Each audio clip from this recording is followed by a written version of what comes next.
बिस्मिल्लाहिर्रहमानिर्रहीम। नाज़रीन, अब जबकि सऊदी अरब की तरफ से ऐलान किया गया है कि अब जो भी यहाँ पे रुके हुए लोग थे, जो छुट्टी पे आए थे, अपने अपने काम पे जा सकते हैं, और जो विज़िट वीज़ा पे जाना चाहते हैं अपनी फैमिली उनके साथ मिलने के लिए जा सकते हैं, और नए वीज़ा भी इशू होंगे।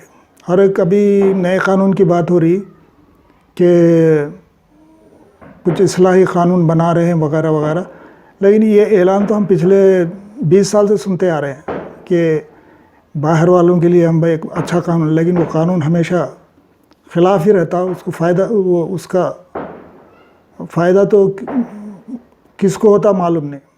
हर बार ये लोग ऐलान करते ही ऐसा होगा वैसा होगा, शहरियत दी जाएगी और फलाने दी जाएगी, सऊदी लड़कियों से शादी कर सकते हैं, ये ऐलानों की हद तक रहता है। उस पर आप तवज्जो मत दीजिए। अब रहा जॉब वीज़ा भी इशू करने का ऐलान हुआ है। बॉम्बे के एक बहुत ही मशहूर एजेंट ने एक बार एक बात कही थी मुझसे कि जब तक सऊदी अरब है तो हिंदुस्तानियों के लिए वीज़ा भी है। और यह हकीकत है कि हिंदुस्तानी टेक्नीशियन या जो लेबर्स हैं उनके बगैर अरब कंट्रीज़ नहीं चल सकते। सऊदी अरब हो, यूएई हो, कतर हो, उनको हमेशा ज़रूरत रहेगी ही रहेगी, चाहे वो हिंदुस्तानी हो, पाकिस्तानी हो, मसरी हो। लेकिन ज़्यादा डिपेंड करते हैं वो लोग हिंदुस्तानी मज़दूरों पे, यानी लेबर्स, टेक्नीशियंस, इंजीनियर्स। बांग्लादेश से तो खाली लेबर्स आते हैं, वहाँ से इंजीनियर और टेक्नीशियन नहीं आते हैं। वो लोग लेबर में सूट होते हैं और वो उसमें खुशी से वो काम भी करते हैं। तो अब जो नए वीज़ा इशू होने वाले हैं, तो जो जाना चाहते हैं जो लोग, उनके लिए मैं एक बात कहूँगा कि कम से कम मैट्रिक पास हो, उससे कम जो है वो जाने की कोशिश ना करे। एजेंटों को पैसा खिला के ना बैठे लालच में, भाई वो एजेंट आपको लालच देता मैं भिजा दूंगा, मैं ये करूंगा, मैं वो करूंगा। कुछ नहीं होगा। आपको मैट्रिक पास होना ज़रूरी है। जब आप मैट्रिक पास होंगे तभी आपका वीज़ा लगेगा और इमिग्रेशन होगा उस पर, पासपोर्ट पे, नहीं तो इमिग्रेशन नहीं होगा। तो पहली बात तो ये होगी। दूसरी बात, आप जिस ट्रेड में भी आप हैं, मैट्रिक पास के बाद अगर आप कोशिश करिए 1 साल 2 साल का जो भी टेक्निकल कोर्स है, जैसा ITI 2 साल का होता है, और भी ये सेंट्रल गवर्नमेंट के भी 1-2 कोर्स है जो 1-1 साल के, वो कोर्स कर लीजिए आप, तो ये आपको सहूलत देगा। क्यों? कंपनी में सर्टिफिकेट की अहमियत है। चाहे काम भले आपको आता हो ना हो, तो सर्टिफिकेट होने चाहिए, और जेन्युइन सर्टिफिकेट होने चाहिए। डुप्लीकेट बना के जाने की कोशिश मत कीजिए, आजकल कंप्यूटर पे बहुत जल्द पकड़े जाते हैं। तो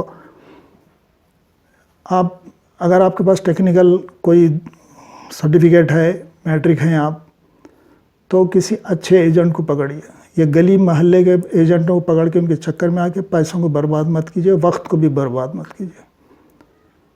और हमेशा एक टेंशन रहती, पैसा आप दे देते हैं, वो लोग आजकल करके फिरा के आप बड़ी मुश्किलों से, कोई 100 में 1-2 आदमी जाते हैं, बाकी का पैसा डूब जाता है। तो अच्छे एजेंट्स आपको बॉम्बे, दिल्ली, चेन्नई और कुछ हैदराबाद में यहाँ मिलेंगे, तो उनसे रब्ता कीजिए और कंपनी का वीज़ा लीजिए।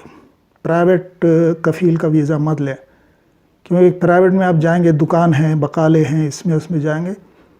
अगर आपका कफ़ील अच्छा है तो आपके मुआरे नहरे हैं, समझे। अगर नहीं, किस्मत से कफ़ील बुरा हुआ तो फिर आपको इतना परेशान करेगा कि आपको नानी याद करा देगा वो।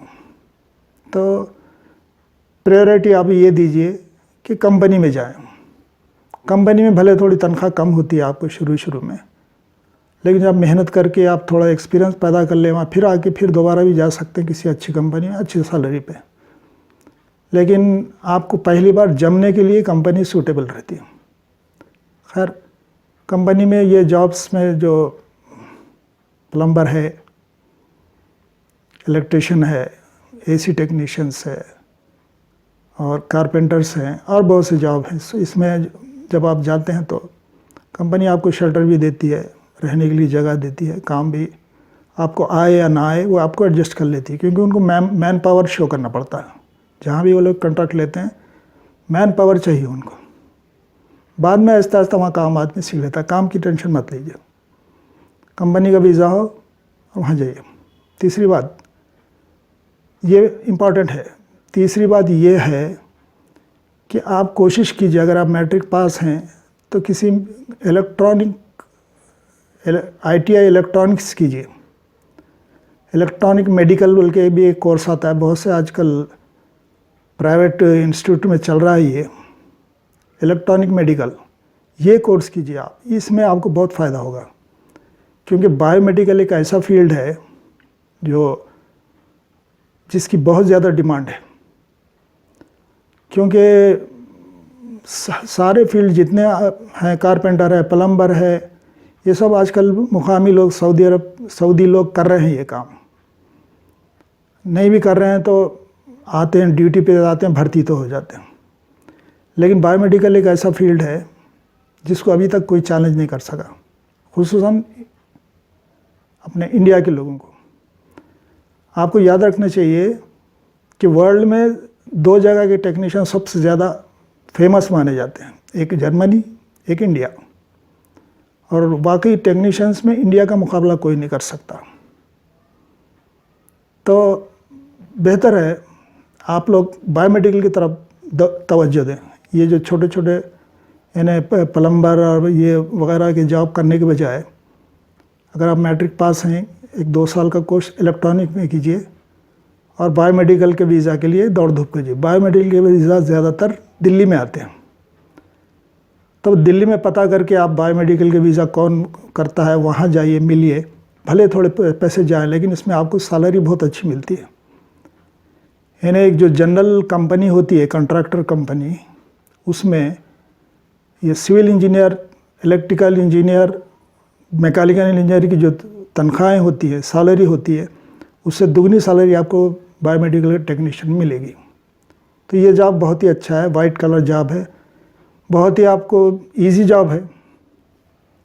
बायोमेडिकल टेक्नीशियन का मतलब है जो हॉस्पिटल में जो आप जो डॉक्टर्स मशीनें यूज़ करते हैं उसकी रिपेयर करना है।